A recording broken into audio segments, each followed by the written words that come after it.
savoir que je suis une femme entrepreneur, parce que je suis administrateur à la Fédération des entreprises du Congo et je gère la commission des femmes entrepreneurs.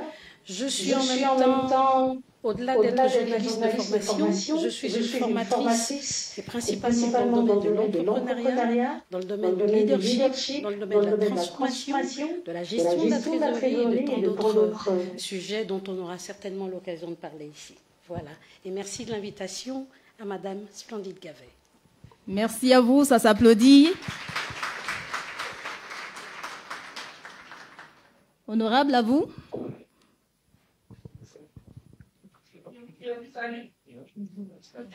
Merci. On ne va pas aller loin. On est venu pour les entreprises, on s'arrête à l'entreprise. Je suis l'honorable statisticienne de formation, planificatrice de formation, comptable de formation, gestionnaire de formation. Femme battante.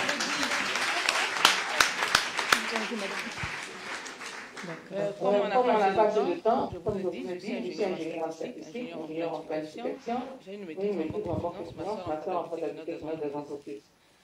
J'ai évolué aux eaux et forêts et actuellement je suis députée du district de Ouattara. Merci. Merci beaucoup, honorable, pour cette belle présentation. Madame Ebina. Merci. Bonjour à tous et à toutes. Je suis Paulette Ebina, née Taragonso, ingénieure en industrie du bois, ingénieure des eaux et forêts, spécialisation industrie de transformation du bois. Je suis directrice de la valorisation des ressources forestières au ministère des forestières. Je suis point focal genre dans le ministère pour la mise en œuvre de la politique du genre dans ce département. Je suis aussi conseillère départementale dans le district de Djombala. Et me voici devant vous. J'exerce un peu de l'entrepreneuriat dans le cadre agricole. Donc, je gère une coopérative agricole également. Et donc, voilà pour ce mot de présentation. Je félicite donc Madame Splendide Gavet. Son nom l'indique, on s'est connus quand elle est venue me déposer pour notre première prise de contact. Et je lui ai dit, mais comment le secteur comme le nôtre n'est pas indiqué dans le programme? Et donc, tout de suite, elle a réagi en m'insérant comme oratrice pour cette matinée. Merci, Madame Splendide. Merci beaucoup, Madame Ebina. Alors, avec votre permission, je vais recevoir notre quatrième panéliste, Madame Makani, que je vous demande d'applaudir bien fort. Madame Makani, CEO de Glacis, je vous invite à prendre place.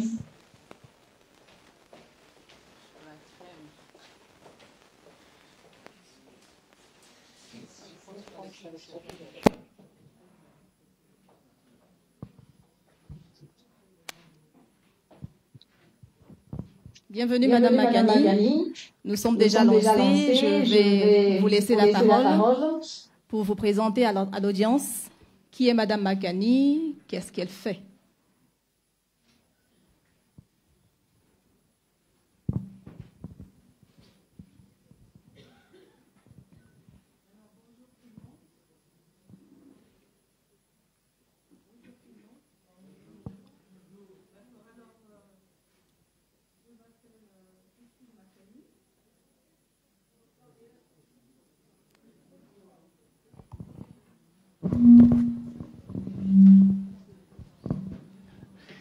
Bonjour tout le monde, je m'appelle Christine Makani. J'aime me présenter comme celle qui fait chanter les fruits du Congo, les fruits de nos forêts, dont s'occupe Madame Ebina. Alors, je suis promotrice de Glacis, qui est un glacier, le premier au Congo, qui fait des glaces au Safo, au Tuiteke, au Mingenge, à l'Arachiteke. J'ai un BTS d'hôtellerie, j'ai un diplôme d'école supérieure de commerce, un master en finance et management et un diplôme américain en risk management. Mais dans la présentation, je dirais que ces diplômes sont venus avant. Ma première vocation, c'est valoriser les fruits du Congo. Et je remercie l'organisatrice de ce forum. Je suis entre Kintélé et ici, il a fallu trouver le temps, mais c'était nécessaire de venir dire combien le Congo est riche des fruits dans ses forêts. Je vous remercie. Merci encore à nos panélistes. Comme vous le savez, le thème de cette 3e édition, c'est de co-construire avec les femmes pour une Afrique émergente. Et nous savons, quand on parle d'émergence, on parle de développement, que ce soit infrastructure, technologique, innovation, industrie. Mais nous avons avec nous des femmes qui sont dans les premières strates de l'industrie. Elles commencent par la transformation locale, à petite échelle, pour arriver à une échelle plus grande. Parlant de développement économique, je pense qu'un rapport assez récent de la CNUDSED disait qu'en Afrique, on a seulement 20% de nos exportations vers les pays étrangers, donc les continents d'Amérique encore ou d'Asie. Mais nous avions aussi une richesse continentale. Et plus récemment, comme certains le savent, on a la mise en œuvre de la zone de libre-échange continentale. Je pense que c'est pour favoriser aussi le marché commun avec la circulation des marchandises et des biens. Voilà, dans la région, dans la sous-région et au-delà. Donc, nous avons nos panélistes qui œuvrent avec, pour certaines, des femmes. Je pense que Mme Makani a intervenu tout à l'heure en nous disant qu'elle valorise les produits locaux.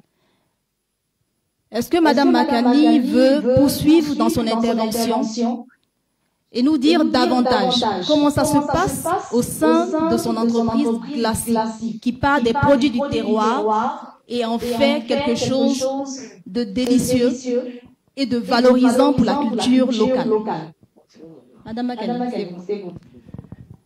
Alors, j'ai eu l'idée de faire ce que je fais quand j'avais entre 6 ans, 7 et 8 ans. C'est en allant au village, dans les champs avec ma grand-mère. Elle cueillait des fruits qu'elle me donnait à manger. C'était des petites goyaves qui sentent très bon, qu'on appelle dans le poule mfruta et dans le Kwilu, le Nyari, bifulu moyo. Des petites goyaves très bonnes. Et j'ai été marquée par cela et par les tutékés qu'on achetait au marché de l'école, qui étaient mis dans des cornets en feuilles d'avocatier attachés à des brindilles. Pour ceux qui n'ont pas connu ça, c'est triste, mais c'était très beau. Alors, donc toute petite, lorsqu'on nous amenait chez Presto, on nous achetait des glaces à la vanille, à la fraise. J'étais frustrée parce que quand je voulais manger les mfruta, il fallait que j'aille au village. Et il n'y avait pas les tuitékés tout le temps. Et donc, très tôt, je me suis accrochée à ma mère, qui était directrice de Saint-Jean-Bosco, qui est devenue après Chipavita. Et donc, j'étais accrochée à ma mère pour apprendre la cuisine, pour apprendre le maximum. Et quand j'ai eu mon bac, à la surprise de tout le monde, j'ai dit que j'allais faire hôtellerie. Pour quelqu'une qui faisait les maths pour s'amuser, c'était quand même étonnant. Mais je suis allée faire hôtellerie. Mes parents ont compris cela et m'ont encouragée. J'ai fait hôtellerie pour faire ce métier. J'ai travaillé au Mbamou Palace, l'actuel Radisson, 2 ans et demi pour comprendre sur le terrain comment ça se passait. On avait des journées mais de travail très dures, mais c'était ce que j'avais choisi pour arriver à ce que je fais aujourd'hui. Et je l'ai fait avec amour, avec passion. Je suis repartie à Paris 2 ans plus tard pour faire un diplôme d'école supérieure de commerce. Et à cette occasion, j'ai rédigé mon business plan puisque j'étais en quête donc du savoir. J'ai dit, j'ai appris un métier, il faut que j'apprenne à gérer ma structure. Donc j'étais très assidue à l'école. Et lorsqu'on a eu un devoir sur le plan stratégique, je me suis dit, c'est l'occasion de faire éprouver mon idée. J'ai rédigé mon business plan en mars 88. Le business plan de Glacy qui existe aujourd'hui, je l'ai rédigé en mars 88. Et donc, j'avais eu 17 sur 20. Mon professeur avait dit qu'il était très gourmand. Il était très intéressé. Et donc, ce que je fais aujourd'hui, je l'ai rêvé toute petite. Et donc, voilà. Et je l'ai matérialisé par ce business plan. Quand je suis rentrée, je n'avais pas de la SAP dans mes bagages, mais j'avais du matériel pour démarrer mon projet. J'ai encore un couteau et une spatule que j'ai acheté en février 89, que j'utilise encore aujourd'hui avec beaucoup d'affection. Et donc, quand je suis arrivée, vous savez que les fruits, on les trouve pas partout. On les trouve pas chez Casino, on les trouve pas dans des beaux étalages. Il fallait aller trouver il fallait trouver où acheter ces produits. Donc, j'ai découvert le marché lycée à Thomas Sankara. J'ai découvert tous les dépôts où arrivent les camions de village, où arrivent les camions de l'Ekana. J'ai découvert le marché Hugos, Malonga, Tahiti, Texaco. Et donc, quand je finissais mon travail à 21h, 22h, j'étais soit à Total, soit à Tahiti, soit qu'on m'appelait à lycée. Donc, jusqu'à 5h du matin, je cherchais où acheter les fruits. Et c'est comme ça que je me suis fait un réseau. Tous les gens qui poussent les brouettes, là, je leur dis, si tu vois un camion qui a des fruits du village, appelle-moi. Et je rentre à la maison, je dors, 2h du matin, on m'appelle, madame, il y a une dame qui a ramené des malombo ici, mais elle ne veut pas les vendre. Et donc, 2h du matin, je prenais la voiture. Et c'est comme ça que j'ai constitué mon réseau. Et c'est ce qui fait que si vous venez chez Glacier aujourd'hui, vous trouverez les minguengue dont ce n'est plus la saison. Vous trouverez les goyaves dont ce n'est plus la saison. Je suis allée jusqu'à Wesso pour nouer des contacts avec des fournisseurs. Donc, je reçois le Chouembele de Wesso, Ikami ou en Ngamu, de Makwa, de Kélé. J'ai des connexions partout pour faire ce métier parce que c'est la passion. Au-delà de tout, c'est l'amour de mon pays. C'est dommage de manger des fruits d'ailleurs alors que nous avons des fruits chez nous. C'est dommage de porter des pagnes d'ailleurs. Aujourd'hui, je dis les pagnes que nous portons, c'est fabriqué en Chine, c'est les motifs africains que eux ils se sont appropriés pour faire des pagnes que nous portons. Alors que dans nos pays, nous on a fait du coton ici, on a le raffia. Il y a des pays africains, c'est ça la ZLECAF qui fondent ça, c'est du Faso d'Anfani. Hier j'avais un pagne tissé de la Côte d'Ivoire. Donc nous devons nous encourager. Au Congo, on n'est pas nombreux. Si je veux que mon activité prospère, il faut que je fasse des produits de qualité, que je vende à Kinshasa, que je vende en Tunisie, un peu partout. Donc ce que je veux partager, c'est la passion de mon métier, la passion de mon pays. Rien n'est facile, mais il faut toujours essayer et il faut croire en soi et il faut se donner les moyens. Et il faut travailler en collaboration avec ceux qui peuvent vous fournir des informations pour avancer. Mais il ne faut pas baisser les bras.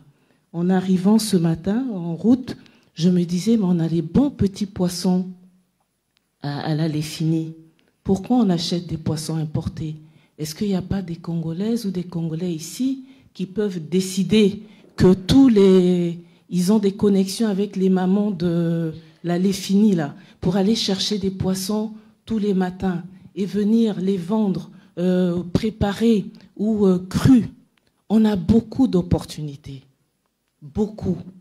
J'ai participé à un panel où il y a une dame qui vient de Belgique qui utilise les huiles essentielles.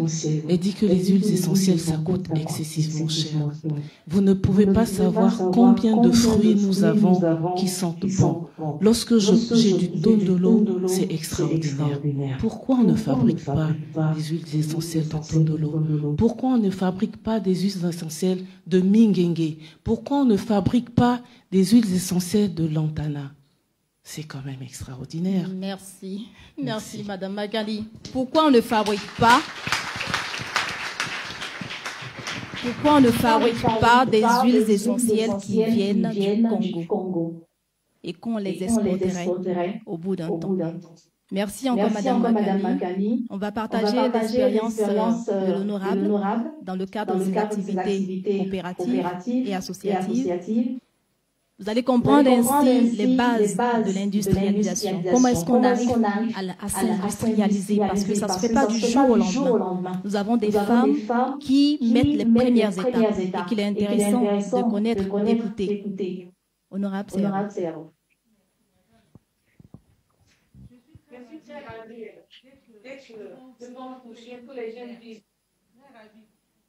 Pour venir partager mon expérience.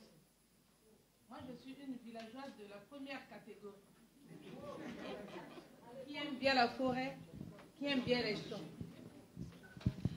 Alors, je voudrais dire ceci, que nous avons des atouts, nous les femmes. Oui, merci. Nous avons les atouts. On peut redresser le Congo en 2 jours. Je vais vous partager ça.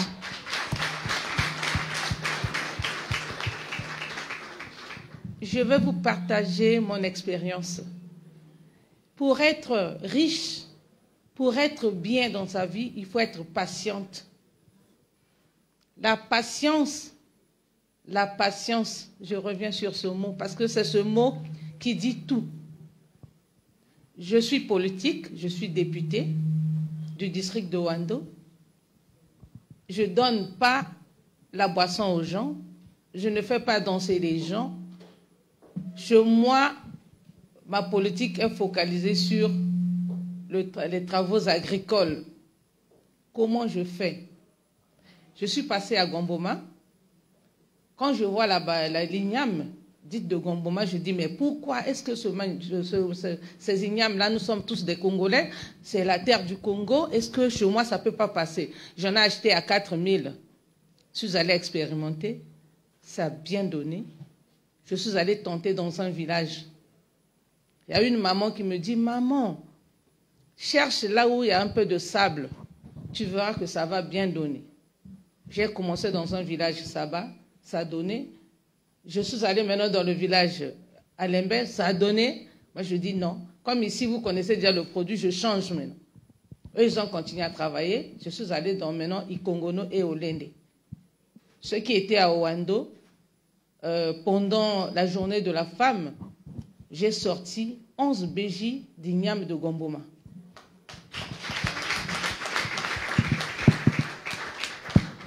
Et de nos jours, à Ouando, si tu vas à Ouando, on peut manquer la quantité industrielle, mais la consommation locale, on peut la trouver sur le marché. C'est moi qui ai emmené ça là-bas. Je ne m'arrête pas là. J'ai emmené également la pastèque. Les gens ne connaissaient pas le produit, ils ne voulaient rien savoir de ce produit. Et moi, je fais accompagner toujours mes produits d'un expert ou bien de l'assistance technique. Nous avons planté la pastèque. Et la pastèque sans engrais à Ouando nous donne 1 kilo. La pastèque est à au moins 15-25 kilos. Une seule personne ne peut pas transporter. Je ne m'arrête pas là. Je suis allée faire la riziculture dans le village où on appelle Odema.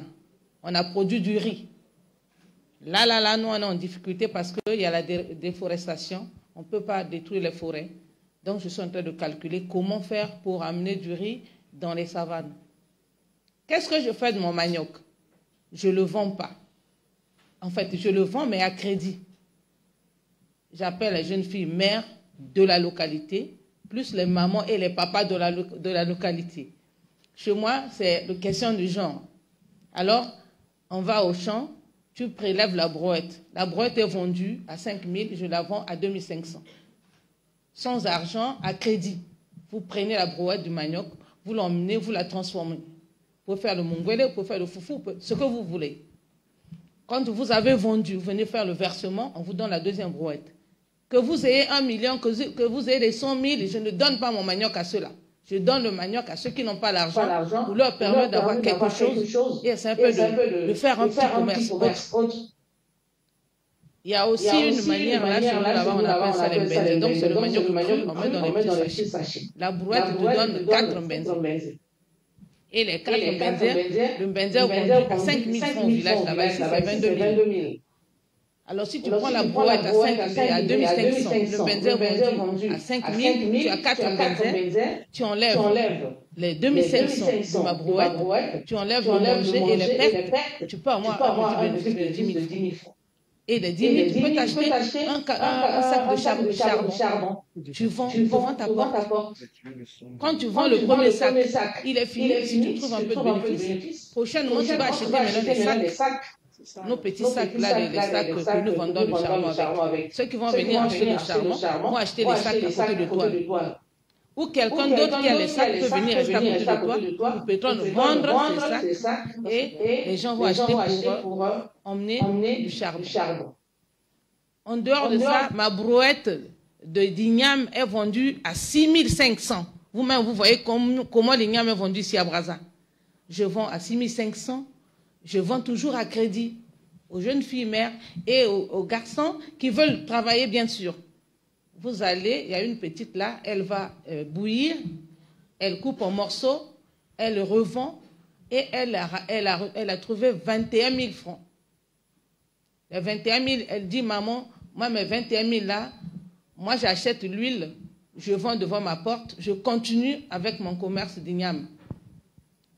Et à cela s'ajoute celle qui était à côté d'elle, vendait les feuilles de marron-tassé. Elle allait acheter des feuilles de marron-tassé quelque part, venait vendre à côté de là, on vend l'igname, pour que la personne qui achète l'igname prend les feuilles et emballe l'igname avec ça. Et celle qui vend aussi les feuilles de marron-tassé aide ceux qui font du manioc à avoir l'emballage. Donc du coup, dans le manioc que je vends à crédit, ça pouvait générer beaucoup d'autres activités des femmes.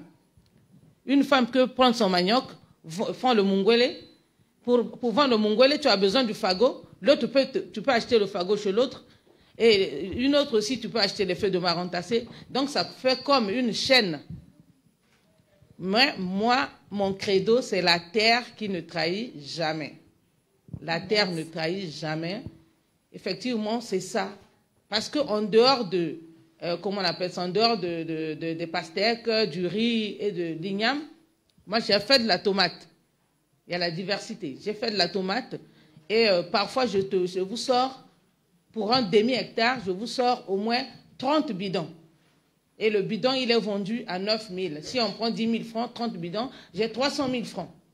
Et dans les 300 000, je donne 150 000 francs à celui qui m'accompagne. Et les 150 000 francs, 50 000 francs, on garde dans le compte. Les 100 autres 1000, c'est pour l'achat des produits, des pesticides, des grains et tout ça là. Je ne m'arrête pas là. Je viens ici parce que les gens qui travaillent, les mamans qui sont dans les villages là-bas, en dehors de mon champ, chaque femme qui travaille chez moi doit avoir son champ. Quand elle a un champ, au jour de la vente, je rachète tout ce qu'elles ont cultivé.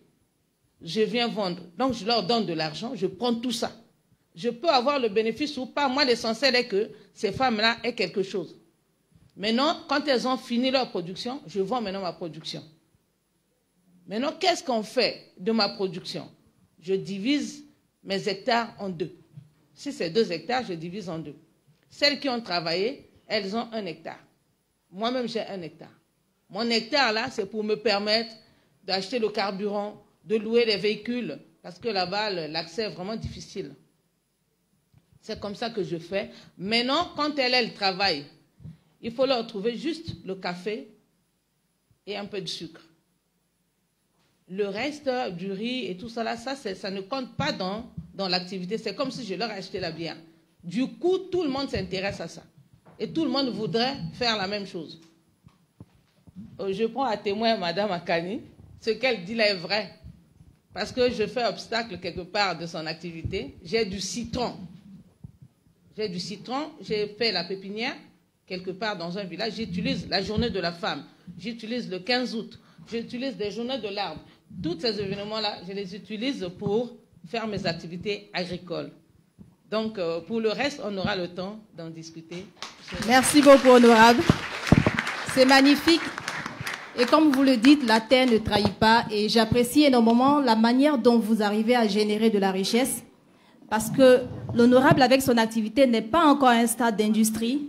Mais vous voyez déjà qu'elle comprend bien la chaîne d'approvisionnement. Elle comprend bien comment générer de la richesse à la fois pour l'économie locale, mais aussi pour la main-d'œuvre locale. Et j'espère qu'il y a aussi de la formation qui accompagne. Et ça, c'est très bien. Je vais tout de suite passer aussi la parole à Madame Ibina, qui va nous partager une partie de son expérience, de ce qu'elle fait aujourd'hui. Merci beaucoup, notre chère modératrice. Tout à l'heure, Madame Sambi disait que la terre ne trahit pas, mais moi, la terre m'a trahi une fois.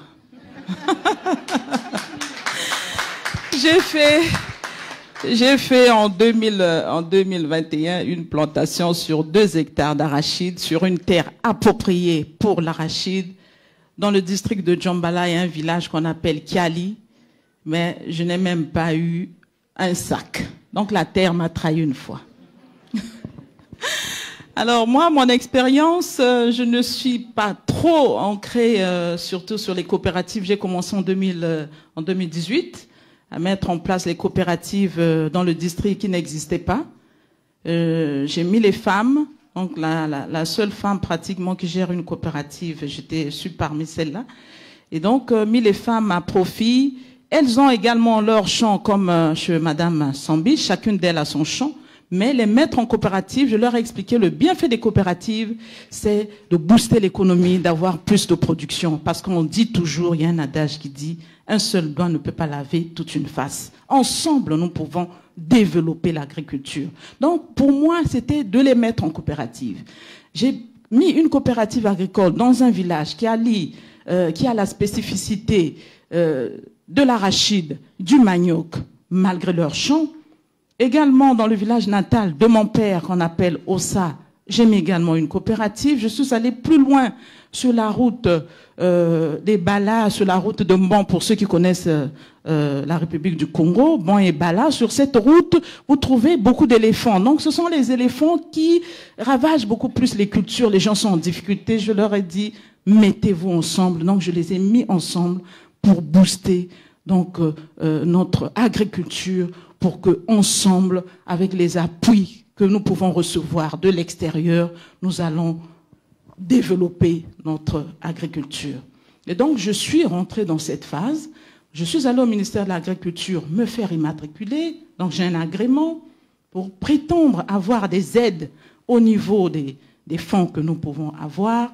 Et pour moi, c'est de les éduquer, de travailler ensemble et d'aller. Donc, j'ai eu une première expérience où nous avons fait la récolte en 2021 de 2 hectares de manioc, parce que la spécificité là-bas, c'est beaucoup plus le manioc, l'arachide. Maintenant, je vais me lancer dans le maïs dans 2 ans pour approvisionner ceux qui font l'élevage. Et donc, nous avons pu avoir près de, comme on a eu 40 sacs de manioc. On a fait du foufou. On a vendu sur Brazzaville. L'idéal, disons, dans l'organisation, c'est les revenus après la vente. Il y a une partie qui revient à ceux qui ont travaillé et l'autre partie nous remettons dans la caisse pour cultiver encore, pour faire encore d'autres champs l'année suivante, pour que les populations restent toujours en éveil dans la coopérative, dans l'agriculture. Donc, moi, mon idée, c'est plutôt de mettre les gens ensemble, d'aller dans le travail d'ensemble, d'aller vers l'industrialisation, hein, s'il faut le dire, aborder déjà notre thème. Donc voilà en gros pour ce que je fais dans la vie coopérative. Mais de l'autre côté, j'ai mon administration, je m'occupe de l'administration, de ce qui se passe au sein de l'administration. Merci. Merci beaucoup, Madame Ibina. Effectivement, on a besoin de catalyseurs. Je pense que c'est ce que vous faites déjà. Vous mettez déjà des personnes en coopérative qui vont comprendre la nécessité de se mettre ensemble pour produire davantage, donc pour générer davantage de richesses, parce que c'est ce que nous attendons des industries lorsqu'on prend le poids dans l'économie d'un pays. Sans plus tarder, je vais passer la parole à Joël, qui, avec ses multiples casquettes, à différentes perspectives, va nous donner son expérience. Déjà, pour commencer, j'aimerais vraiment demander à l'assistance de pouvoir davantage applaudir mes aînés parce qu'elles ont dit des choses si pertinentes. Toutes les trois ont dit des choses si pertinentes, mais en même temps, chacune d'elles m'a permis de retenir un mot. Madame Makani a parlé de valoriser les produits locaux. Ça, j'ai adoré. C'est les produits de base locaux qui vont constituer la réussite de l'industrialisation de nos pays respectifs. Madame Ebina parle de la mutualisation. Jamais on n'arrivera à une industrialisation si on ne peut pas travailler ensemble. Et madame, à côté de moi, maman députée, je n'ai pas donc retenu, madame Louise, j'ai apprécié votre plan de travail, votre stratégie de travail et surtout, j'aime l'humanisme que vous mettez dans votre façon de travailler. Alors, sachez, parce qu'on doit sortir d'ici en retenant quelque chose par rapport à cette organisation qui a été faite. Et merci, madame Gavet. Le thème de votre conférence porte sur co-construire. Nalingala, Kotonga et Longo. Vous entendez français, hein? Co-construire et en plus, co-construire pas pour le Congo, co-construire pour l'Afrique. Regardez comment c'est beau. 54 pays qui doivent travailler pour passer du cap de l'artisanat auquel on est aujourd'hui et atteindre cette dimension qui fera que réellement l'Afrique deviendra une puissance. Comment on fait pour arriver à ça? Nous connaissons tous l'expression qui parle de passer de la fourche à la fourchette. Ça veut dire bandi na bilanga, okeiti, okomimutu, yaba usine. Usine wana mute komi mabiloko na sani ya moto. C'est de ça qu'on parle. Donc, les gens doivent comprendre la nécessité. Pour être fier de présenter un produit, c'est sûr que ce produit doit être local. Et on a plus de facilité à obtenir de la matière première, n'est-ce pas? Donc c'est déjà sur ça qu'il faut s'arrêter. Ce n'est pas la peine de commencer à réfléchir, il y a quoi ça là, bilanga ya pomme, to ya raisin. Alors que maman le disait, nous avons de très bons fruits locaux. Deuxièmement, ce n'est pas la peine de considérer qu'il faut absolument avoir fait des études incroyables pour que l'industrialisation se mette en place, quoique la formation est importante. Alors, qu'est-ce que je voudrais que l'on retienne? En tout cas, de mon point de vue, le défi est énorme, mais il n'est pas insurmontable. Pourquoi? Il y a la volonté, il y a les produits locaux, nous avons la chance d'avoir le climat, d'avoir l'eau, d'avoir les espaces. J'aime bien chez moi en face, tout le monde connaît le nombre de mètres carrés de terres arables. Ça fait des années, on nous parle toujours de 82 millions de terres arables. Ça veut dire depuis on a ballonnaté. Donc nous en sommes encore sur une terre vierge. Je préfère le dire. Nous avons donc un défi de pouvoir travailler. Alors les défis, souvent, lorsqu'il faut les relever, c'est là que les gens commencent à pointer du doigt les autres. Ah, Tozarana couranté. Difficile de mettre en place une industrialisation. Ah, nous n'avons pas de financement.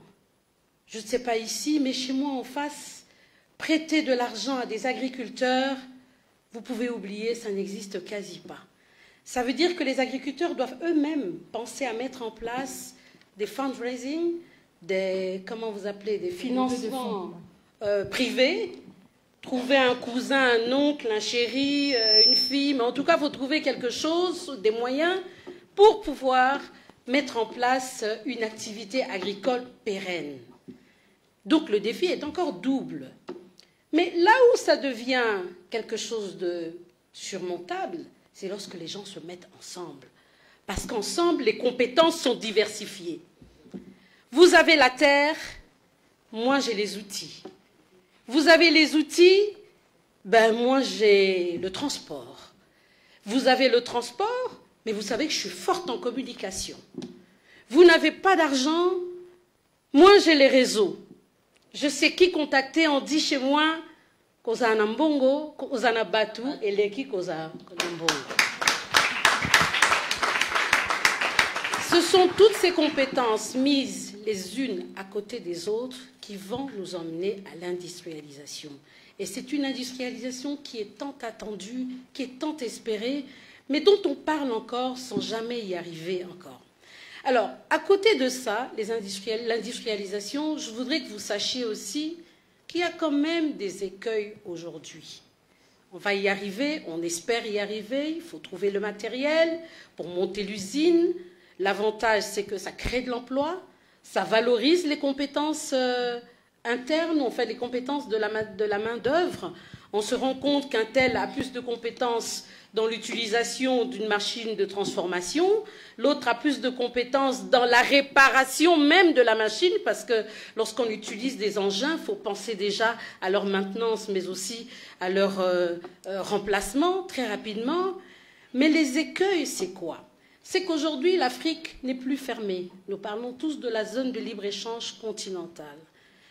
Et plusieurs pays qui sont plus développés que les nôtres sont comme dans des starting blocks, attendant Mukoni Baofungolanzela pour que ces gens nous rejoignent en courant avec des produits manufacturés, des produits mieux faits que nous et certainement à des coûts réduits. Je voudrais vous parler rapidement des écueils que nous vivons chez nous au Congo. Nous sommes un pays entouré par 9 voisins, donc les frontières, il y en a énormément. Nous sommes un pays si béni naturellement que nous avons désappris à travailler. Nalingala, tout ça la kasupinzate. Parce que ça pousse tout seul, parce qu'on n'a peut-être pas eu la vision commerciale de se dire il faut qu'on arrive à être des premiers producteurs, quand ce n'est pas les mines, mais en tout cas premiers producteurs agricoles. Donc on a oublié de faire certaines choses. Et aujourd'hui, on produit certes, mais comme on n'est pas industrialisé, il arrive que vous débarquiez au Congo et il n'y a pas de farine à manger. Parce que nous l'avons en produit brut, mais nous ne l'avons pas transformé. J'ai déjà été dans l'est du Congo et j'ai trouvé les plus belles tomates de la terre abandonnées sur la route, mais je ne savais pas qu'elles étaient abandonnées. Elles y étaient parce que les mamans productrices les produisent de chez nous, mais elles trouvent des débouchés commerciaux uniquement dans les pays voisins qui sont le Burundi et le Rwanda. L'offre et la demande, lorsqu'il y a beaucoup de produits, les prix baissent, n'est-ce pas? Donc quand les pauvres mamans portent sur la tête 10 kilos de pommes de terre, de tomates, 15 kilos de tomates et qu'elles traversent la frontière pour les vendre, c'est l'acquéreur qui donne le prix.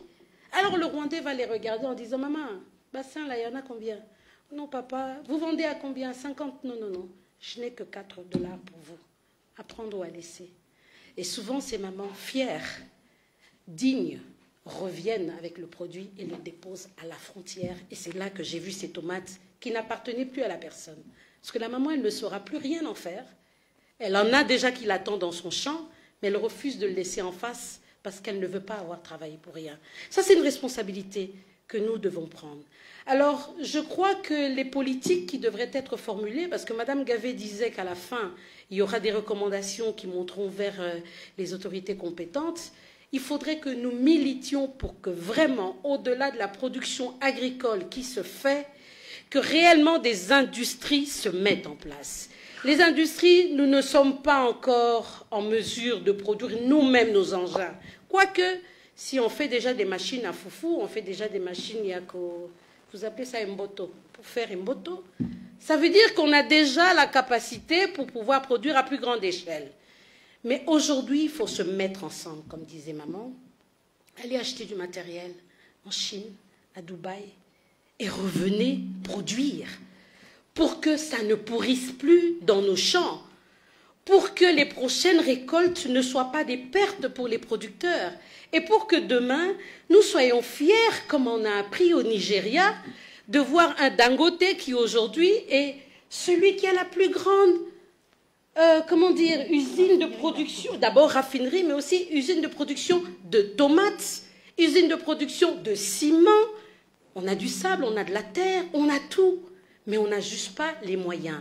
Ces moyens nécessitent la mise en commun de nos compétences, de nos relations aussi, et la mise en compétence, la mise en relation de toutes nos connaissances pour que demain, cette Afrique qu'on veut belle, cette Afrique qu'on veut voir se développer, puisse avoir de part et d'autre des acteurs et des multi-acteurs qui soient fiers de lui avoir donné cette dignité qu'on attend d'elle. Donc voilà, encore une fois, je pense que j'ai terminé mon propos pour la première fois. Merci beaucoup. Merci Madame Billet. Effectivement, votre propos était très riche. Vous avez soulevé effectivement quelques défis. Et du coup, moi, j'ai envie de poser la question à Madame Makani ou encore à l'honorable, vraiment de façon très succincte. Dans ce que vous essayez de faire grandir, quels sont les défis auxquels vous vous confrontez? Et est-ce que vous aviez pensé à des pistes de solutions? Ça sera aussi votre mot de fin pour qu'on puisse échanger avec notre audience. Madame Makani, on va démarrer par vous. Vos défis et vos recommandations à ce stade. Alors, comme défi, je dirais, c'est d'abord trouver des personnes qui aiment le travail. Vous savez, il y a des métiers qui sont très difficiles. J'ai beaucoup d'admiration pour les mamans qui cassent les pierres, qui gagnent leur vie, qui ont élevé leurs enfants avec ça. J'ai beaucoup d'admiration pour les mamans qui font des beignets. Tous les matins, elles font des beignets, tous les soirs, elles ont élevé leurs enfants avec ça. J'ai beaucoup d'admiration pour les mamans, et on l'a vu pendant le Covid, qui quittaient Talangaï, qui allaient acheter les légumes à Bakongo. Il y en a qui quittaient Bakongo, qui allaient acheter des produits à Talangaï et qui vendaient. J'ai beaucoup d'admiration pour ces personnes-là. Les jeunes d'aujourd'hui, ils n'aiment pas travailler. J'ai un turnover très élevé. Je suis très exigeante. Très exigeante. Le langage de l'industrie, le langage du monde des affaires, c'est l'excellence. Vous allez vous différencier lorsque vous êtes excellent sur le marché, lorsque vos produits sont excellents, lorsque votre cadre de travail est excellent. Si on n'a pas la patience, si on n'a pas l'amour, on n'a pas la considération pour soi-même, c'est difficile d'avoir du succès dans les affaires. Lorsqu'on s'aime soi-même, on aime les autres et on veut leur offrir mieux que ce que nous aurions voulu recevoir. Donc le premier défi, c'est le travail, des gens qui aiment le travail. Le deuxième défi, on achète des machines qui sont de plus en plus sophistiquées avec beaucoup d'électronique. Ça fait 2 mois que ma production de glace a chuté parce que je ne trouve pas d'électronicien compétent pour régler mon problème. Donc, la formation, il n'y a aucun domaine qu'on puisse négliger. Que celui qui fait le ménage le fasse avec amour, de façon excellente. Que celui qui fait la vaisselle la fasse de façon excellente. Que celui qui répare. On a parlé d'association. Lorsque je m'apporte un électronicien, je dis je veux 2 électroniciens. Vous allez discuter pour trouver la solution parce qu'à 2, à 3, les compétences foisonnent, on peut mieux trouver les solutions. Les techniciens, ils n'aiment pas travailler en groupe. Donc, c'est ça les défis. Et je voulais partager quelque chose hier dans un panel à Kintélé. Il y a une dame qui vient de la Tunisie qui a dit qu'eux, ils fabriquent des machines en fonction du produit. Donc celui qui a un produit spécifique, il présente le produit, eux, ils vont faire une offre, trouver la machine pour la fabriquer. Vous avez parlé d'importation des machines en Chine, à Dubaï. On a un problème avec ça. Parce que lorsque je reçois une machine de Dubaï, je n'ai pas le schéma éclaté de la machine. Lorsque j'ai une panne, je ne sais pas commander la pièce. Je ne sais pas commander la pièce.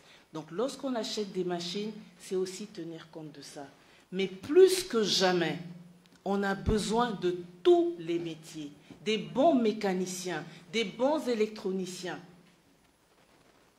des bons informaticiens, des bonnes personnes. Lorsque vous venez chez moi, moi je travaille mes tuteke moi-même. Les tondolos, vous viendrez me trouver en train de casser mes tondolos. C'est un plaisir, c'est un bonheur. Il faut s'aimer, aimer son pays. il y a des difficultés partout. Mais nous saurons trouver des solutions. Le gros défi, c'est l'électricité qui est trop chère. Parce qu'on travaille beaucoup avec les groupes électrogènes et c'est très difficile. Mais ça ne nous arrête pas, parce que c'est notre pays. Merci, Madame Makani. Ce que vous dites est tellement pertinent. L'industrialisation vient avec ses défis énergétiques, défis de main-d'œuvre qualifiée, défis de compétences liés au secteur. Honorable, les défis auxquels vous faites face aujourd'hui, et qu'est-ce que vous recommanderiez? Quant à moi, je m'aligne à ce que Mme Makani venait de dire. Parce que j'ai du citron pour elle, beaucoup de citron. Elle a dit on mène beaucoup. Mais comment emmener ce citron? Les infrastructures routières, les pistes agricoles, c'est criard. Chez moi aujourd'hui, si vous voulez des tonnes de citron, vous pouvez les avoir. Et c'est de la bonne qualité. Elle-même, c'est elle qui m'a même dit ça, que le citron du Congo, c'était le meilleur. d'Owando. Donc nous avons deux qualités de citron là-bas. Il y a la semence améliorée et puis le vrai citron du village. Le citron d'Owando, il est très bon. Elle avait dit ça. Mais comment le sortir? Comment amener le citron pour qu'elle puisse travailler? Ça, c'est le vrai problème qui me met vraiment en difficulté. Et le second, pour moi, c'est la formation. Il faut former les gens. Il faut d'abord les former. Vous avez la matière première, mais sans formation, sans la transformation, la matière première ne pourra pas faire quelque chose de bon. Qu'est-ce que je fais? Moi, j'ai emmené un cabinet, le cabinet 3C Agro, pour aller montrer la transformation rapide des semences de l'igname. J'ai pris 2 villages, parce que moi je travaille dans les villages, j'ai pris 2 villages, des femmes de 2 villages, plus quelques hommes. Venez voir comment on peut multiplier les semences de l'igname pour avoir beaucoup de semences. J'ai fait un travail en vain. J'ai dépensé des millions pour ça. Le minimum en dehors de mon carburant et puis les vidanges, le minimum fait 3 millions comme ça cash que j'ai donné pour la formation. Les gens n'ont pas appliqué ça. Et de nos jours, les 2 villages là aujourd'hui ne travaillent pas parce qu'ils ont besoin des semences. Moi, je ne peux plus contribuer comme ça. On vous a montré la méthode de multiplier les semences. J'ai payé la formation. On vous a formé. Et personne n'a exécuté. Donc, ils attendent seulement le petit, la portion qu'ils ont travaillé, les quelques ignames, là, on coupe et tout. Mais ça ne donne rien. Pour moi, c'est la formation qui doit vraiment me servir. Et puis, je suis allée montrer à la jeune fille mère comment fabriquer les beignets à l'igname. Les beignets à l'igname, je les fabrique avec la viande hachée. Je peux les fabriquer avec les cornes-bœuf ou bien le bœuf. Je peux les fabriquer. Je peux faire les boules d'ambiance avec l'igname en mélangeant les tubercules de l'igname et les tubercules de manioc doux. J'ai tenté comme ça, je suis en train de tenter comme je veux faire ce que Mme Makani fait. Elle fait beaucoup. J'ai triché là, j'ai tenté de faire. Ça m'a donné les boules d'ambiance. Igname plus manioc doux. Donc quand je suis là au village, après avoir travaillé, je suis là en train d'apprendre certaines choses, c'est un peu de mélanger. Qu'est-ce que ça donne? Je vous fais les beignets à la courge. Moi-même, j'appelle ça pâté de campagne. J'ai montré, je vends la boule à 1000 francs. En tant que député, je suis en train de faire la pâte, la boule à 1000 francs. Et une grosse marmite, ça peut me donner même autant que je voudrais. Quelqu'un de nos dignitaires, à la fin, des commandes de 300 et quelques mille. Et je fais, je donne. On dit que nous avons beaucoup d'argent. Non. Ce n'est pas la politique qui me donne l'argent. C'est les travaux agricoles. Ce sont mes mères.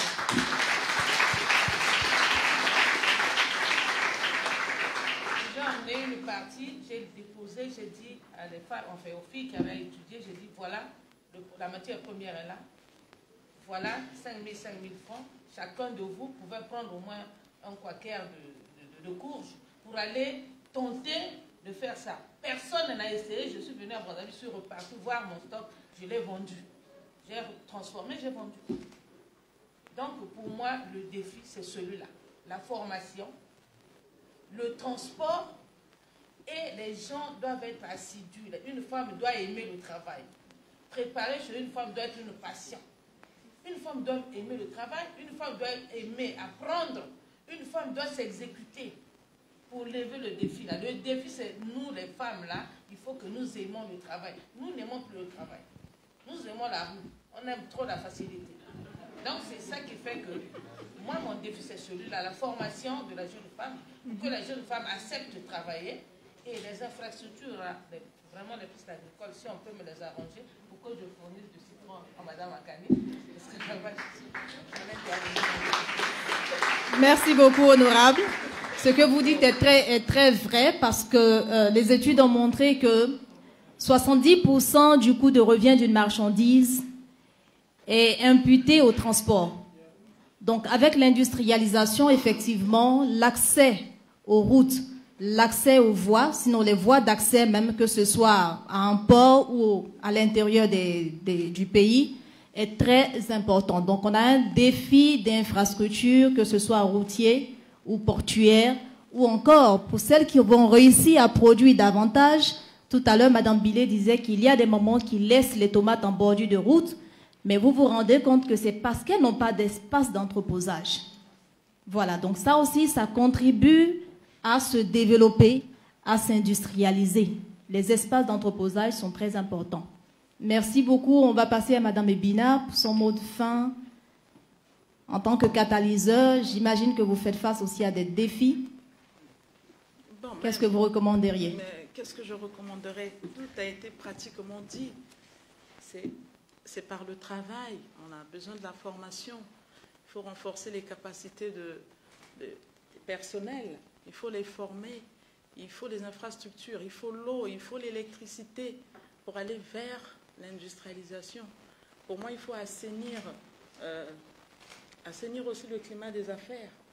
Tout ça, ça va vers l'industrialisation de nos ressources. Nous, par exemple, au niveau de la transformation de nos ressources naturelles, s'il faut parler du bois, nous sommes allés vers l'interdiction d'exportation des bois sous forme de grumes pour transformer la matière première localement et pour que les artisans menuisiers trouvent de la ressource sur place et qu'ils la transforment. Donc nous renforçons également les capacités de ces menuisiers. C'est toute une chaîne pour y arriver. Donc voilà mon mot de fin. Il faut qu'on accepte, il faut que nous acceptons les formations, que nous aimons les formations aussi. Il faut aimer, hein, on l'a dit, on a pratiquement tout dit. Il faut aimer ce que l'on fait. Il faut, disons, pour aider son pays, il faut vraiment aller de l'avant. Le pays aussi doit faire un effort dans les infrastructures, dans l'électricité, et tout concourt à l'industrialisation. Merci, ça serait mon mot de fin. Merci, Mme Ebina. Mme Billet, on va clôturer succinctivement avec vous pour passer la parole au public. Oui, pour moi, ce que je considère comme défi, je devrais dire, c'est plutôt... ou plutôt, je vais le dire autrement, chaque acteur dans ce domaine devrait se considérer comme un ambassadeur. Lorsqu'on sait qu'on représente son pays, on sait qu'on représente son continent, à mon avis, on travaille avec toute la bonne composition possible pour arriver à réussir. Donc, voyons-nous comme des ambassadeurs.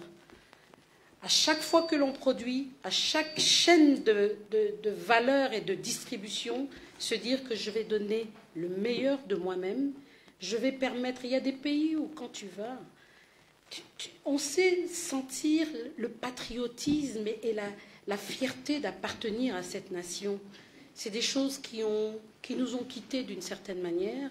Et si nous retrouvons cela, si nous retrouvons la fierté des produits, on a beau les appeler produits locaux, mais tout à l'heure, je disais que dans les défis de l'industrialisation, et surtout avec l'OADA qui est arrivé, sachez qu'un produit que vous n'avez pas transformé jusqu'au bout et qui passe la frontière, celui qui le récupère de l'autre côté de la frontière, y ajoute un peu de sel, met l'emballage, le produit est estampillé appartenant à ce pays-là. C'est pour ça que je parle de vous comme ambassadeur. Vous voulez une industrialisation? Vous voulez qu'on dise que le Congo est le plus grand producteur d'huile de safou ou de glace de Maman Makani ou de ceci, essayez de travailler de la façon la plus efficace possible pour que 100% de la réussite de ce produit soit made in Congo. Parce que si le Chinois vous le récupère et met son zeste de citron, un zeste qu'il n'a même pas acheté en Chine, mais qu'il a aussi pris dans un autre pays, sachez que ce produit ne portera plus l'identité du Congo que vous voulez voir grandir. Voilà, donc je pense que le reste... Un vrai éveil. Merci Madame Billet. Effectivement, valorisons nos produits locaux, apportons toujours de la valeur, de la richesse pour pouvoir exporter avec notre branding, comme on dit, Made in Congo. Merci. On va passer à la deuxième phase, comme je vous l'annonçais, de notre panel. On va donner la parole à notre public. S'il y a des personnes dans l'audience, on peut leur apporter des micros. On va prendre juste 3 personnes. J'ai vu 3 mains levées rapidement. D'accord. Il y a beaucoup à dire. Donc, on va prendre 6 mains levées.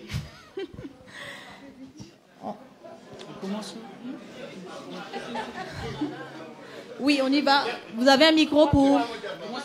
Oui, allez-y. On va commencer avec monsieur. Vous vous présentez et ensuite vous posez votre question. Merci. Je suis monsieur Gislain Ossetumba. Je suis conseiller à l'ARMP. Ma question, c'est peut-être pas totalement une question, c'est une remarque ou une contribution. Depuis longtemps, je suis à la Chambre de commerce. Je connais la plupart des femmes qui entreprennent. Et il y a 10 ans, parce que j'ai comme l'impression, j'écoute toujours la même chose. Il y a 10 ans, les femmes étaient au même stade. Moi, je voulais maintenant que nos dames, nos entrepreneurs, si ça se dit, nos entrepreneurs dames, qu'ils aient un peu des ambitions, qu'ils vont un peu plus loin. Parce que l'année dernière, on était à Kinshasa, j'ai représenté la Chambre de commerce sur l'entrepreneuriat féminin. La délégation des autres femmes, quand ils venaient, quand ils parlaient, vous sentez les vrais capitaux d'industrie, dames. Ils parlaient qu'il y en a qui ont des hôtels comme les Radisson, dont les véritables PDG, les véritables qui disent qu'ils ont 500 employés, ils ont des entreprises à la bourse. Mais tiens, dans ma délégation, j'ai dit aux autres, moi, oh, mais pourquoi vous n'arrivez pas? Vous êtes seulement à la transformation, des petits trucs, 2 hectares, 3 hectares. Est-ce que c'est avec ça qu'on peut réellement dire qu'il y a un entrepreneuriat féminin? Donc, c'est ça, je reviens encore, j'écoute toujours les mêmes choses. Je voulais qu'ils prennent plus de l'auteur, qu'ils sont plus audacieuses. Parce qu'elles deviennent les véritables capitaines d'industrie. Parce que peut-être avec elles, avec les dames, on aura vraiment les véritables femmes d'affaires. Parce qu'au niveau des hommes, on ne compte sur le bout du doigt. Parce que moi-même, j'ai du mal quand je constituais la liste, que même la présence, qu'on nous demandait, constituer la liste des hommes d'affaires qui veulent assister à ça, les B2B. Bon, je ne suis pas homophobe. Il faut se dire la vérité, parce que la plupart, c'est des étrangers. Quelle dame ou bien qui est même directrice d'une banque? Je pose mon exemple simple. Il n'y en a pas. Voilà, il y a beaucoup à dire, je ne peux pas me reposer à la parole. C'est cette interpellation que je veux que vraiment, nos mamans, il y a de la place pour elles. Il ne faut pas qu'ils se contentent avec ces 2 hectares-là. Faire du yaourt, faire du tagaouissi. Non. Il faut qu'ils aillent plus loin maintenant. Merci. Merci beaucoup, monsieur. C'était une très riche contribution. Je pense que vous mettez effectivement le doigt sur un point, l'audace, la vision, l'ambition sont contributrices d'un grand développement. On va prendre une dame à la suite du monsieur. Il a apporté une contribution. Il n'a pas posé une question. Je voudrais lui dire, il y a un adage que mon père a toujours aimé. On dit toujours que petit à petit, l'oiseau fait son nid. tout simplement ce que je voudrais dire. Et j'aime bien cet adage-là. Et j'aime bien cet adage. Et j'ai commencé toute petite, on grandit. Je pense que nous arriverons au stade où vous voulez. Merci pour votre contribution. Merci. On va passer le micro à la dame de l'autre côté qui lève la main depuis un bout de temps déjà.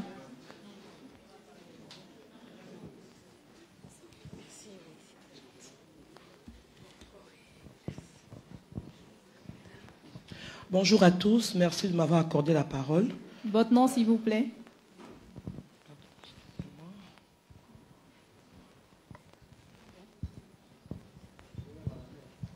Je tiens.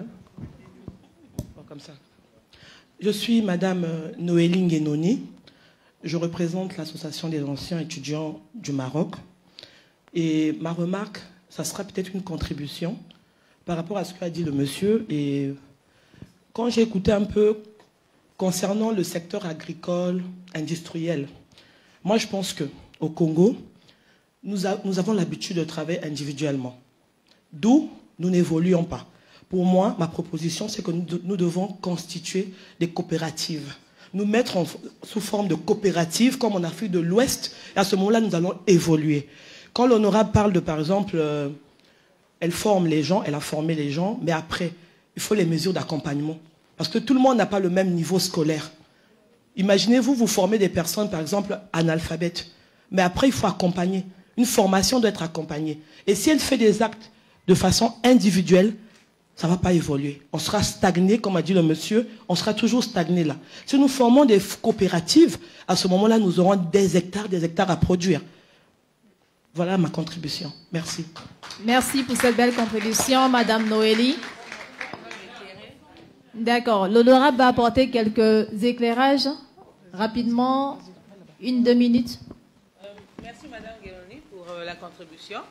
Je n'ai pas voulu élargir mon exposé pour éviter de prendre trop du temps. Ça veut dire que moi, je pars d'une base pour aller un peu plus loin. On commence par la formation. On forme les gens et on les fait travailler et à la suite, on laisse l'enfant évoluer.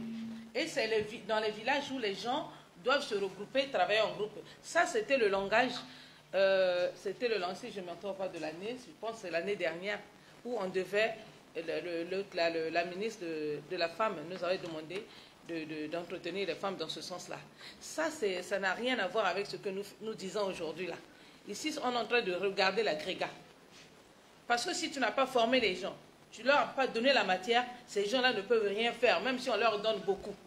L'accompagnement, ça veut dire que j'ai donné d'abord la formation, je leur ai montré la méthode de multiplication rapide des semences. Ça ne se fait pas avec le niveau intellectuel, c'est juste la sonde.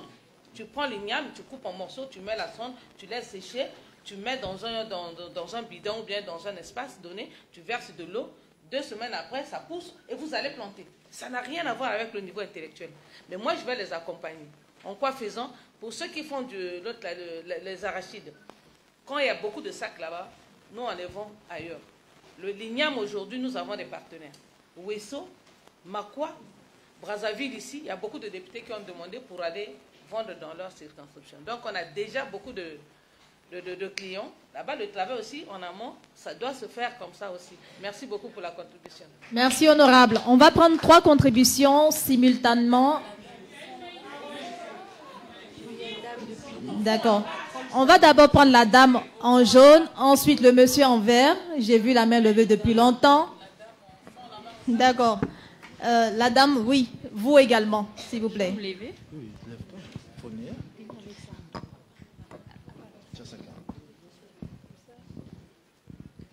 Bonjour à tous.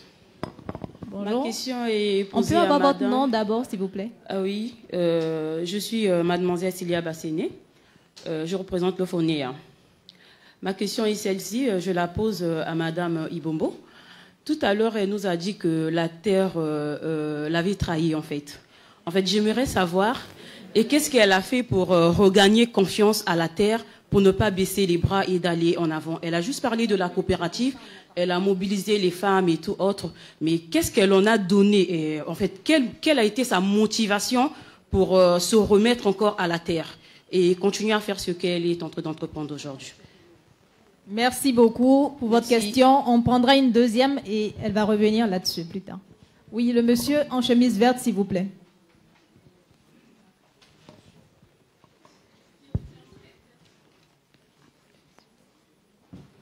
Vous pouvez passer le micro, s'il vous plaît.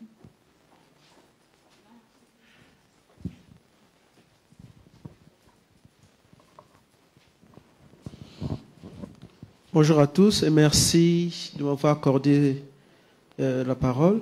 Je suis Mouniani Stej, je suis enseignant de sciences naturelles, je suis entrepreneur, ici je représente l'association Jeunesse en éveil du Congo, en sigle AGEC.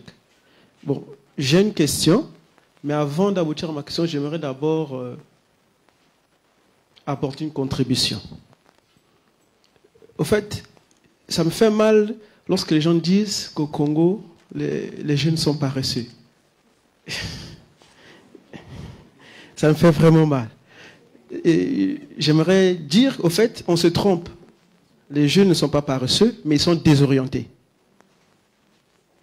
Vraiment désorientés. Dans tous les domaines, nous avons au moins un Congolais qui est expert. Au moins un. Ça veut dire que nous avons de la main-d'œuvre. Le vrai problème, c'est que le Congolais n'est pas patient. Dans mes débuts d'entrepreneuriat, tous ceux qui ont permis que je tombe, ce sont les collaborateurs. Cette année, j'ai été affecté à Dolisie et j'ai voulu entreprendre dans le secrétariat. J'ai formé moi-même 3 jeunes. Les 2 premiers se sont enfuis sans dire quelque chose. Et le dernier, il a fini par dérober des choses, il a volé et j'ai fermé. Donc, ça veut dire que chez nous, c'est vraiment la main-d'œuvre qui pose problème. C'est pas que les jeunes n'aiment pas travailler, mais ce sont des personnes qui sont formatées à travailler quelque part dans un bureau. Un jeune est prêt à donner 300 000 pour qu'on l'intègre à la fonction publique, que de prendre 300 000 pour entreprendre. C'est ça le vrai problème.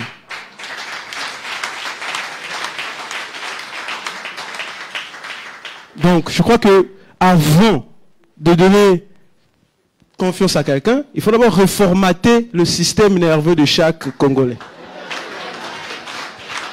Ils savent, ils ont les compétences.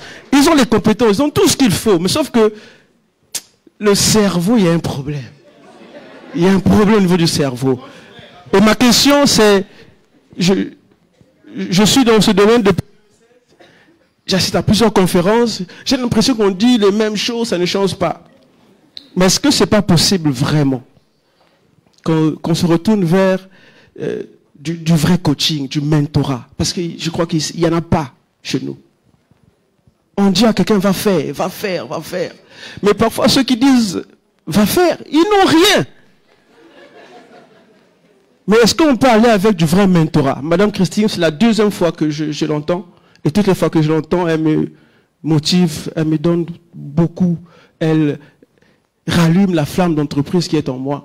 Mais est-ce que vous pouvez aussi coacher le mentorat? Le mentorat, il nous manque ça. Vous êtes devant. Vous êtes presque là.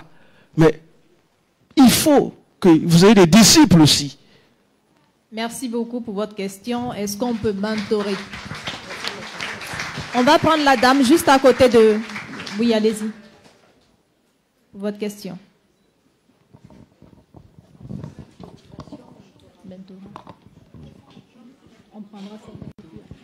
Bonjour à tous, je me présente, je suis mademoiselle Efaz. Oui. Je suis manager national de la structure Mara Royal. Et je ne vais pas aller en long et en large. J'ai bien écouté les aînés, comment est-ce qu'elles se sont adressées. Cela a été très pertinent de leur part. J'ai eu à entendre Madame Joël qui était vraiment concise sur ses propos. Mais je souhaiterais savoir quels sont les moyens de bord pour accompagner les managers d'entreprise concernant l'industrialisation. Et dans notre pays, souvent, il y a moins d'ouverture. Ça aussi, je souhaiterais souligner cela. Par contre, concernant la formation, comme le monsieur vient de dire, il faudrait vraiment insister sur la qualité de raisonnement de tout un chacun par des coachings. Mais cela aussi doit être supervisé par des managers qui connaissent vraiment la matière.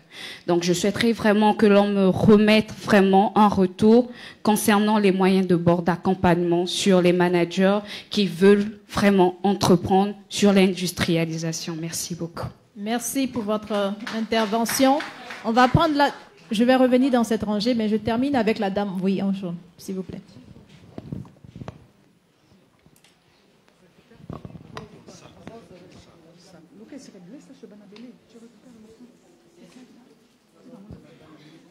Oui.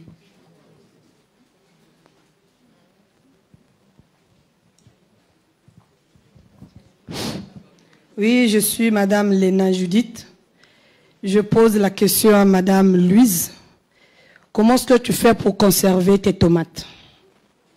Merci. Merci. Question courte, claire et simple. On prendra de ce côté, s'il vous plaît.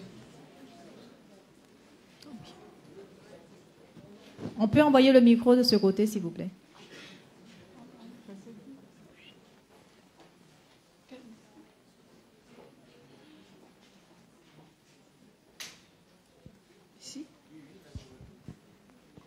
Merci. En fait, c'est Jenny Gavet. J'ai suivi tour à tour les aînés qui ont parlé. En fait, j'ai peut-être une question. Aujourd'hui, entreprendre dans le secteur de l'agriculture demande vraiment que nous ayons accès à la terre. Mais nous savons que dans notre pays, le Congo, avoir accès à la terre, c'est un grand défi. C'est un grand défi, puisque la terre coûte cher. Moi, je suis en coopérative, je sais qu'est-ce que c'est avoir accès à la terre. C'est ma question. Merci pour votre question. On prendra le monsieur de ce côté et on va clôturer pour les questions. On est pris par le temps, je m'en excuse. Bonjour, bonjour. Moi, j'ai écouté ce que Madame la députée a dit. La terre ne trahit jamais et Madame qui est à côté d'elle dit que la terre ne trahit. La terre trahit si lors des plantations des propres produits agricoles, si ces produits-là attaquent des produits agricoles, ça peut dévaster tous les champs. Tous les champs, ou soit il y a des éléphants qui viennent attaquer des champs. Voilà pourquoi dans notre pays, il y a certaines localités là où les éléphants ont des conflits avec les hommes. Je voulais ajouter encore deux produits agricoles qu'on n'a pas cités. Il y a l'arachide et le noix de palme qu'on peut fabriquer de l'huile végétale. Fin de citation. Merci beaucoup.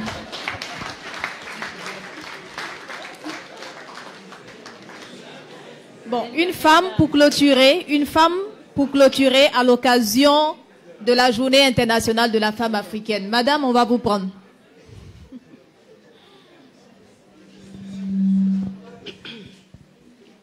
Bonjour à tous, bonjour à toutes.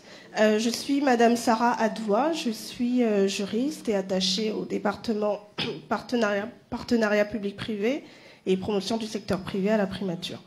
Alors, j'aimerais faire une contribution et poser des questions, notamment à Madame Makani et à Madame Billier.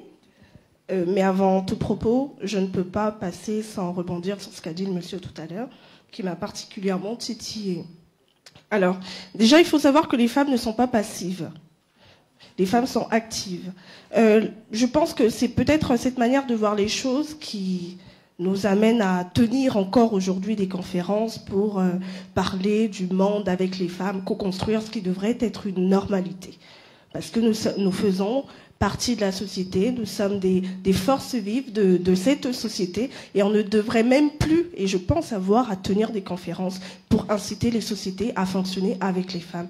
Alors, pour répondre à la question du monsieur, pourquoi nous n'avons pas de femmes directrices générales dans des banques? J'ai envie de dire qu'il y a encore des politiques de genre qui ne sont pas correctement appliquées dans nos sociétés. Parce que des femmes compétentes, il y en a. Je suis diplômée, j'ai un master en droit des affaires. J'en connais énormément des femmes très compétentes qui seraient capables aujourd'hui de tenir des directions générales. Mais là encore, il y a des failles, il y a un pont qui existe encore et qui empêche les femmes d'accéder à des postes de direction. Et ce sont des questions qu'il faut se poser. Et contrairement à votre manière de réfléchir, moi, à votre place, ce que j'aurais dit, c'est pas pourquoi il n'y a pas de femmes, mais qu'est-ce qu'on peut faire pour qu'il y ait des femmes à des postes de direction. Ce qui n'a pas été le cas et que je trouve dommage. Et là, ça nous interpelle aussi sur notre manière de penser. Je pense que la révolution des consciences est très importante. La manière dont les hommes, dans votre accompagnement avec les femmes, pour les femmes, devrait déjà changer le mindset, l'état d'esprit. Parce que ça, c'est très important et peut-être même que vous pouvez heurter dans les propos que vous tenez. C'était pour revenir sur ce que disait le monsieur.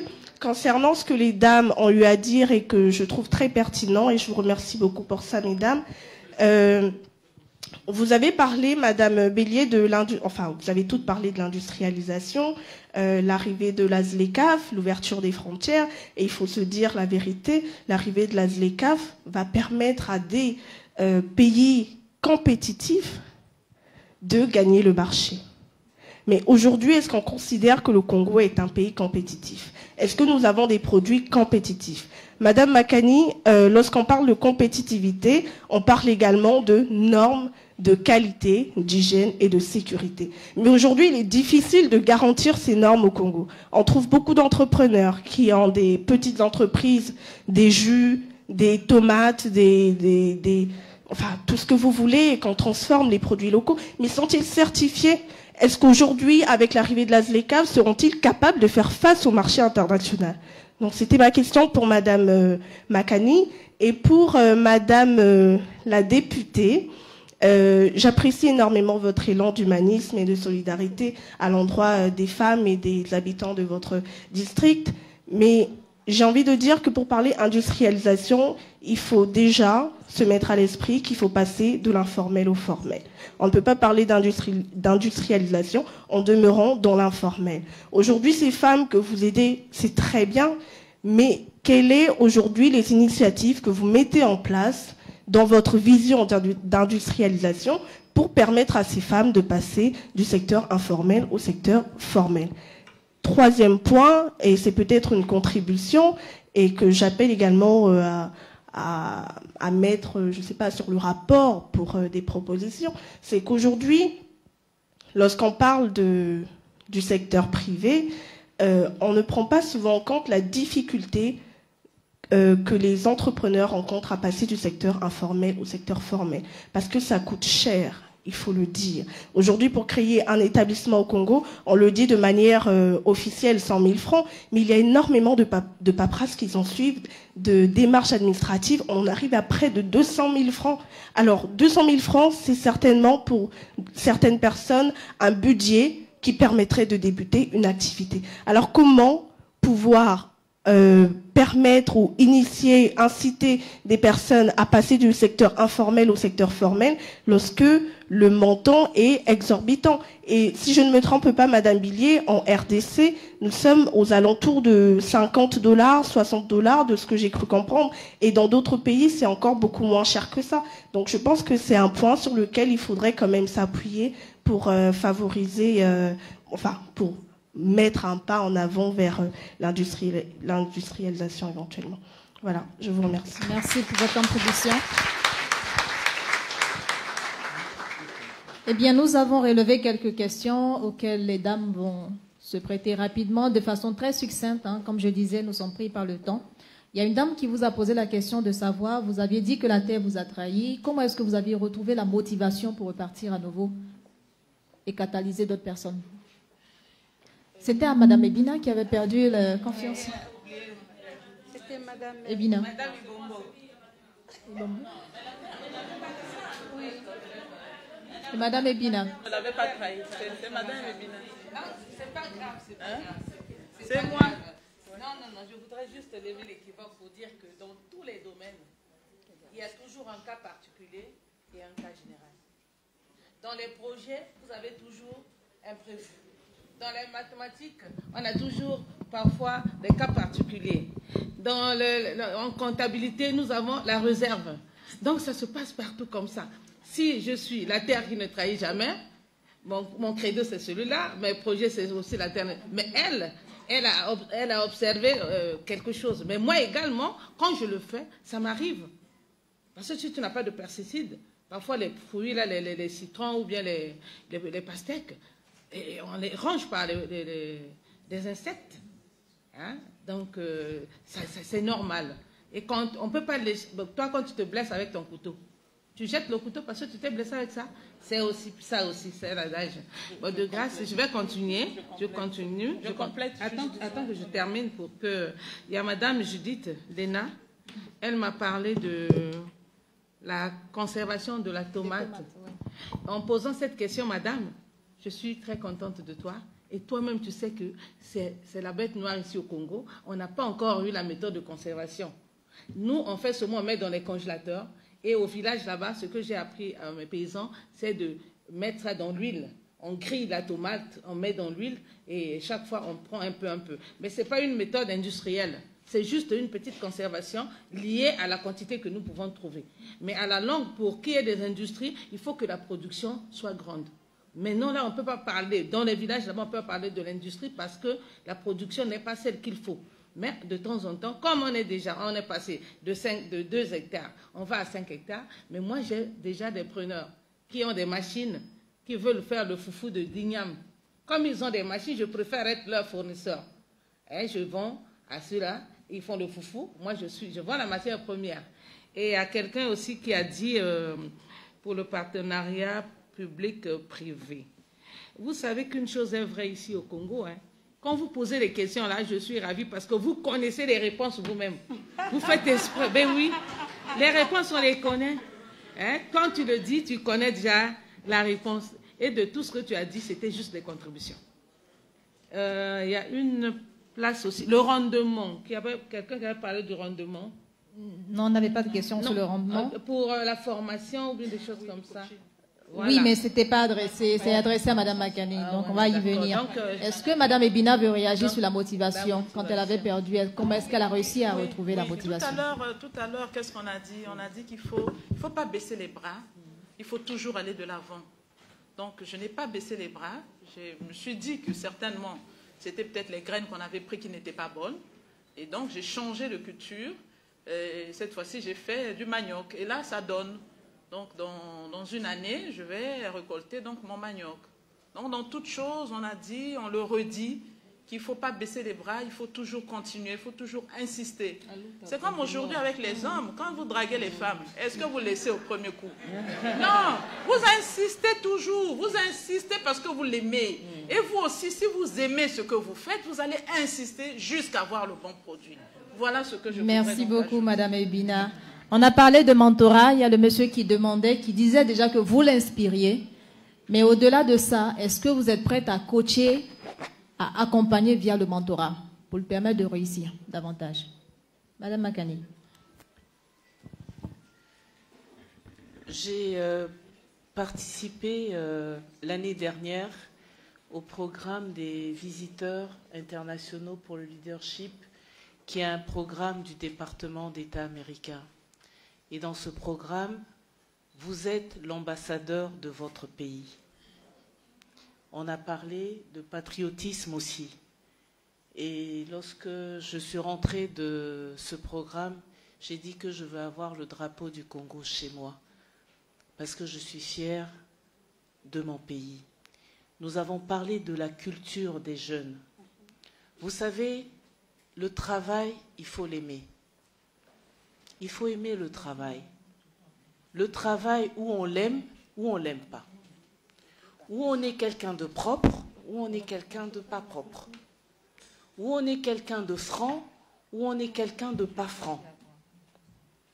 Dans le business, il faut de l'éthique. L'éthique et encore l'éthique. Sans l'éthique, on ne pourra pas s'en sortir. On ne peut rien faire sans l'éthique. La vérité, c'est vis-à-vis de soi-même d'abord, avant que ça soit vis-à-vis des autres. On ne peut pas se développer tant qu'on n'est pas franc, tant qu'on n'est pas vrai. C'est impossible. Impossible. Mentorer, ça ne pose aucun problème. Quelles sont tes valeurs personnelles? Quelles sont tes valeurs personnelles? Quand tu viens chez moi, qu'est-ce que tu viens chercher? Qu'est-ce que tu veux? Tu veux de la patience? Est-ce que tu ne sais pas comment avoir de la patience? Il faut être perfectionniste. Perfectionniste, c'est tout ce que je fais. Et ça, c'est la devise de ma mère. Paix à son âme, c'est comme ça qu'elle nous a éduqués. Lorsque tu veux faire quelque chose, ou tu le fais bien, ou tu ne le fais pas. Il n'y a pas d'à peu près. Si vous voulez réussir, vous devez être excellent dans chaque chose que vous faites. Notre pays est riche. Pourquoi j'affectionne les citrons d'Owando? C'est la variété meilleure. J'ai reçu ce citron d'Oyomi, il est léger. J'ai reçu ce citron de Makola, c'est une autre saveur. Mais le citron d'Owando, il est juste exquis. Ça veut dire quoi? Que sur le marché de l'Azlecaf, rien qu'au Congo, dans chaque département, si je plante ce citron, j'ai autant de saveurs que j'ai de départements desquels je reçois le citron. Si j'ai l'ananas de Kélé qui est différent de l'ananas que je reçois du Mayombe, en termes de saveur, c'est différent. Le gingembre, c'est pareil. Donc, on a autant de possibilités de développement des exclusivités de notre pays pour briller dans le monde. Je suis allée par mes propres efforts à Miami la première fois. C'était pour montrer, je cherchais à prouver que les produits que nous avons chez nous ont de la place partout. J'y suis repartie une deuxième fois avec le ministère du Commerce. Et ils ont vu ce qui s'est passé. Nous avons des bons produits. Mettons-nous au travail. Merci. Dans l'éthique, la vérité. Ce n'est que dans la vérité que nous allons évoluer. Je peux coacher qui veut, je peux mentorer qui veut, parce que c'est ça aussi le succès des États-Unis. J'ai vu beaucoup de clusters, les gens y vont, on les forme. Mais la base, c'est quoi? C'est l'éthique, c'est l'excellence. Merci, Madame Makani. Recherchez l'excellence à tout prix. Donc, on va inviter notre amie à contacter Madame Makani lors du cocktail. D'accord. Il y a une autre dame qui avait posé la question, comment on fait pour accompagner les managers à intégrer la dimension de l'industrialisation? Est-ce qu'il y a quelqu'un qui voudrait répondre sur le panel? Je crois que la question m'était posée et je voudrais tout de suite lui répondre en disant que mentorat, oui, accompagnement, oui. Mais dès le départ, les managers devraient avoir un vrai business plan. C'est sur base de ce business plan que les managers eux-mêmes commencent par se former. Et là-dessus, je voudrais rebondir sur la question des réseaux sociaux. Je vois beaucoup de nos jeunes, TikTok, Facebook, WhatsApp ou LinkedIn, ou j'en sais trop rien, mais très peu parlent de l'entrepreneuriat. Jusque-là, je n'ai vu aucun produit congolais sur TikTok. J'entends parler de Kofi de Brazza, j'entends parler de Ferré, j'entends parler du stade Massamba Débat, mais je n'ai vu aucun jeune d'ici nous parler de sa volonté, de sa détermination d'être performant dans son entreprise. Donc je pense qu'on peut vous accompagner, d'accord, parce que ça existe. Elle vient de le dire, Madame Makani. Ça existe. Mais déjà, il faut une ambition personnelle et il faut se former. Aujourd'hui, grâce au réseau, on a ce privilège. Moi, sur rien que TikTok, je trouve énormément d'informations basées sur l'élevage, sur la ponte des œufs, sur la transformation même de la fiente en carburant. Je vois ça sur TikTok. Donc, je pense qu'il faudrait déjà transformer vos algorithmes, mettre entrepreneuriat, mettre élevage, mettre mentorat, et sur base de ça, les choses se feront. Alors, il y avait aussi une deuxième préoccupation, je pense que c'est madame qui parlait des normes. Alors, ça répond en même temps à la question de monsieur qui disait pourquoi il y a encore ce type de conférences, de forats et autres. Ça veut simplement dire que les politiques de nos pays ne nous ont pas donné à nous femmes ce que nous attendons d'eux. Et si on laisse tomber, il ne se passera plus rien. On a évoqué des questions de routes de dessert agricole qui sont impraticables ou inexistantes. Mais il y a aussi la formulation des politiques elles-mêmes qui doivent être mises en place pour que les pays qui veulent nous voir, nous, devenir leurs ambassadeurs, soient ces pays-là qui négocient pour que nous obtenions facilement la certification de nos produits. Moi, j'ai honte quand je vais à l'est du Congo et que je rentre dans n'importe quel restaurant, on t'apporte une bouteille d'eau. Si elle n'est pas du Rwanda, elle est de l'Ouganda. Simplement parce qu'il n'y a pas de l'eau certifiée congolais dans cette partie-là du Congo. Et nous consommons des produits étrangers chez nous. On n'a rien, on n'est pas si protectionniste que ça. Mais ce n'est pas ça. C'est de se dire comment un grand pays, nos dirigeants ne se battent pas assez pour donner la chance aux entrepreneurs. Donc ce genre de forum, c'est l'occasion justement de relever les différentes recommandations et les politiques qu'on devrait soumettre à nos autorités pour que les choses avancent et que demain, en tant qu'ambassadeurs, nous soyons fiers de nos produits. Je pense avoir répondu aux deux questions. Oui, merci Madame Billet. On est arrivé au terme de notre panel. On a un peu débordé sur le timing, toutes nos excuses. Je vais vous demander de vous applaudir très fort pour vos contributions. Je remercie également toutes ces femmes leaders et dynamiques qui ont bien voulu partager et partager de leur temps également parce que c'est aussi une ressource. On parle d'industrie, on parle de vocation, on parle de formation, on parle de chaîne d'approvisionnement, on parle de développement économique et social parce que les deux vont de pair. Lorsqu'on intègre les objectifs de développement durable dans une politique, qu'elle soit sectorielle ou d'industrialisation, il est important de tout englober. J'ai bien apprécié l'intervention également de la dame qui a parlé des partenariats publics-privés. Aujourd'hui, sur le continent africain, on assiste à la montée des PPP, comme on les nomme. Et je connais très bien le groupe Arise, qui est un champion national en Afrique, qui développe l'Afrique pour l'Afrique. Donc, il vient avec des infrastructures parce qu'ils ont compris que lorsqu'on veut aller vers la zone de libre-échange, il faut être aux normes. Il faut avoir des standards internationaux pour être plus compétitif. Donc, si nous regardons dans cette direction, nous devons intégrer tous les prérequis pour aller vers une industrialisation durable. Pourquoi? Parce qu'on regardera également tout ce qui se passe en termes environnemental, on intégrera les innovations, la technologie, les changements climatiques, les défis liés au transport, voilà.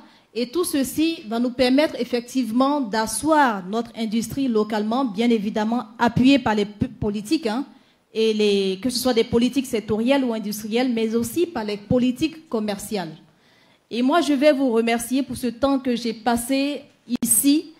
Et nous allons lever la session maintenant. On va s'applaudir encore et demander à la commissaire générale, voilà, de nous permettre de faire la photo de famille et ensuite de libérer l'estrade. On va la faire où, madame? Où est-ce qu'on fait la photo? On fait la photo ici, là-bas. On va faire un samedi. Mais je suis là-dessus. Splendide. Ah, pardon. La photo, on l'a fait oui, là où on... D'accord.